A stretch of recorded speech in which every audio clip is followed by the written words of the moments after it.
అదరగొట్టే కారం రంగు రుచి ఆచి కారం పొడి. దేశంలోని అన్ని రాష్ట్రాల్లో పాగా వేయాలన్న బీజేపీ కల ఆంధ్రప్రదేశ్లో తీరేనా? కూటమి ప్రభుత్వం అధికారంలో ఉన్నప్పటికీ రాష్ట్రంలో బీజేపీ ఉనికి మాత్రం నామమాత్రంగా మారింది. రాష్ట్ర పార్టీకి కొత్త అధ్యక్షుడు వస్తే జోష్ వస్తుందనుకుంటే ఉన్నవాళ్లు దూరం అవుతున్న పరిస్థితి కనిపిస్తోంది.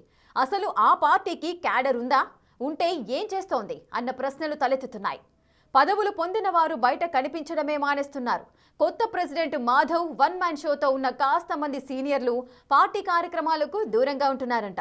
అసలు ఏపీ బీజేపీలో ఏం జరుగుతోంది? ఏపీ బీజేపీ అధ్యక్షుడిగా పీవీఎన్ మాధవ్ బాధ్యతలు స్వీకరించినప్పటి నుంచి రాష్ట్ర పార్టీలో వన్ మ్యాన్ షో నడుస్తుందన్న టాక్ వినిపిస్తోంది. ఏపీలోని అన్ని జిల్లాలు తిరుగుతూ మధ్య ఢిల్లీ వెళ్లి పెద్దల ఆశీస్సులు తీసుకుంటూ కూటమి సభల్లో నేను కూడా ఉన్నానంటూ దూరపు చుట్టం వెళ్లి వస్తున్న మాధవ్ పార్టీపై దృష్టి సారించడంలో విఫలమవుతున్నారన్న ఆరోపణలు వినిపిస్తున్నాయి.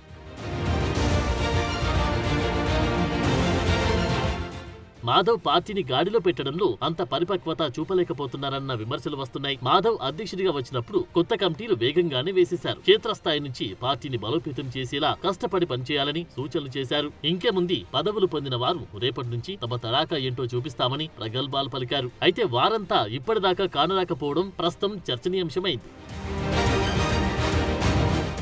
కూటమి ప్రభుత్వంలో బీజేపీకి 8 మంది ఎమ్మెల్యేలున్నారు. 3 ఎంపీలు కూడా గెలిచారు. ఒక కేంద్ర మంత్రితో పాటు ఒక రాష్ట్ర మంత్రి ఉన్నారు. కేంద్ర మంత్రి కేంద్ర పథకాలను వివరించడానికి పరిమితమవుతుంటే రాష్ట్ర మంత్రి సత్యకుమార్ యాదవ్ ఒక్కరే వైసీపీపై విరుచుకుపడుతుంటారు. మిగతా ఎమ్మెల్యేలు అప్పుడప్పుడు మమ అనిపిస్తున్నారు. మరోవైపు మాధవ్ తో పాటు రాష్ట్ర కమిటీలో వివిధ మోర్చాలు బాధ్యతలు స్వీకరించిన వారు అసలు ఉన్నారా, ఉంటే ఎక్కడ ఉన్నారనేది తెలియని పరిస్థితి.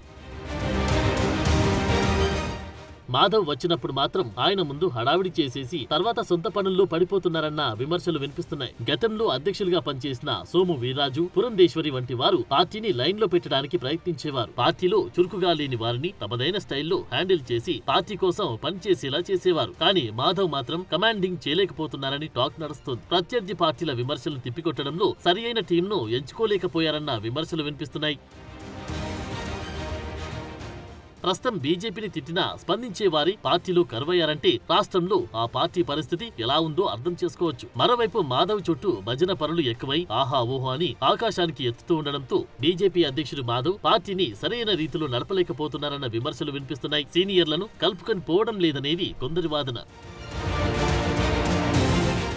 మరోవైపు మాధవ్ ఉదయం నుంచి రాత్రి దాకా పలు కార్యక్రమాల్లో పాల్గొంటూ ఉన్న ప్రజల్లోకి బీజేపీ నినాదం వెళ్లడం లేదనేది టాక్. మోడీ ఇప్పటికే పలుమార్లు ఏపీకి వచ్చి కూటమి ప్రభుత్వాన్ని ఆకాశానికి ఎత్తుతూ ఉంటే దాన్ని టీడీపీ, జనసేన ఓన్ చేసుకుంటున్నాయి. కానీ సొంత పార్టీ అయిన బీజేపీ మాత్రం ఓన్ చేసుకోలేకపోతుందన్న చర్చ నడుస్తోంది. కూటమి ఏ కార్యక్రమం నిర్వహించినా అటు సీఎం, డిప్యూటీ సీఎం స్థాయి నుంచి కింది స్థాయి కార్యకర్త వరకు మోడీ జపం చేస్తారే తప్ప ఏపీ అధ్యక్షుడి మాట కూడా పలకడం కాదు కదా. బ్యానర్లపై కూడా ఎక్కడా ఫోటో కూడా కనిపించనీయడం లేదు.